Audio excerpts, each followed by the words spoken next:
Mes chers concitoyens, citoyens du monde, citoyens de la RDC, chers camarades, nous assistons aujourd'hui à une crise majeure de l'équité internationale. L'ordre mondial souffre d'une mémoire sélective et d'une indignation à géométrie variable qui n'est plus possible, qui n'est plus tolérable de passer sous silence. Regardez ce qui se passe lorsque l'Ukraine, considérée comme la porte de l'Europe, subit l'agression russe. La réaction de la communauté internationale est immédiate, totale, unanime. Les puissances occidentales mobilisent leurs services de renseignement, transfèrent massivement des munitions, imposent des sanctions économiques historiques. Une pression diplomatique intense est même exercée sur nos États africains pour nous contraindre à nous impliquer dans un conflit pourtant totalement exogène à notre continent. Pendant ce temps, la République démocratique du Congo subit, elle aussi, une agression caractérisée, documentée, qui a débuté bien avant la crise ukrainienne. Pourtant, face aux martyrs du peuple congolais, quelle a été la réponse? Une asymétrie flagrante dans la gouvernance mondiale. Le paradoxe a été total et, disons-le, révoltant. Pendant des années, le Conseil de sécurité de l'ONU a imposé à la RDC un régime de notification contraignant pour l'achat d'équipements militaires, entravant la montée en puissance de notre propre armée face aux agresseurs, tandis que les institutions africaines accompagnaient cette léthargie. Mesdames et messieurs, regardez de plus près ce contraste institutionnel flagrant. Ce double jeu géopolitique paralyse nos institutions depuis des années. C'est la politique du deux poids, deux mesures, dans toute sa laideur. En Ukraine, face à l'agression, l'opposition se mobilise comme un seul homme derrière son président. Même l'ancien chef de l'État combat aux côtés de son successeur pour les seuls intérêts de la nation. Bien que le délai légal du mandat présidentiel ukrainien soit passé, le peuple, l'opposition, les parlements font bloc au nom de la continuité de l'État en temps de guerre.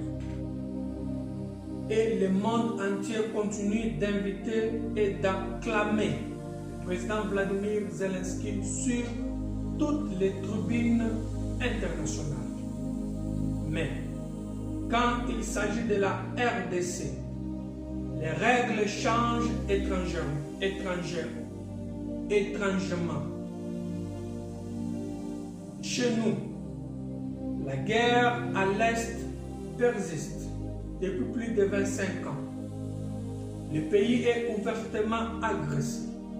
Pourtant, au lieu de favoriser cette union sacrée de la nation, que font la communauté internationale, le Rwanda et l'ancien régime?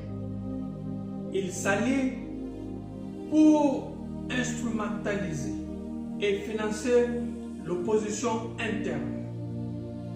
Leur objectif est clair: diviser nos institutions et forcer la démission d'un président légitimement élu par le peuple congolais dont le mandat est encore en cours. Quelle hypocrisie! En Europe, l'agression impose la cohésion nationale et gèle les querelles politiques. En Afrique, cette même agression est utilisée comme une arme de subversion pour fragiliser le pouvoir et renverser l'ordre constitutionnel. Face à cette duplicité, il convient pourtant de saluer un tournant. Je vais parler ici du leader courageux et lucide des États-Unis, par des mesures ciblées, notamment les sanctions américaines contre les réseaux de raffinage et d'approvisionnement rwandais. Washington pose un acte de rupture géopolitique majeure. Cette administration Trump démontre une volonté réelle de tarir à la source le financement des conflits asymétriques dans la région des Grands Lacs. Comme l'a si fermement rappelé l'administration américaine à travers la voix de Scott Bessent, les États-Unis ne permettront plus à des entités prédatrices de tuer indûment. Profit du commerce illicite des minéraux stratégiques congolais. Cette fermeté américaine met en lumière, par un contraste saisissant, la complaisance de l'Union européenne. En début des rapports d'experts de l'ONU qui documentent l'agression jour après jour, la diplomatie européenne s'enferme dans des manœuvres dilatoires et de coupables résistances, en persistant à maintenir des partenariats économiques avec le Rwanda, au mépris total de la traçabilité des minéraux de sang. L'Europe s'érige en complice objective de la déstabilisation du Congo. Cette passivité européenne qui résiste jusqu'à nos jours aux appels légitimes des sanctions, trahit les valeurs universelles dont le vieux continent se veut pourtant les héros. Mes chers camarades, le diagnostic pour l'histoire est sans appel. 1. Quand la porte de l'Europe est menacée, l'agression gèle les querelles intestines, sanctuarise les mandats et la mobilisation institutionnelle devient planétaire et coercitive. 2.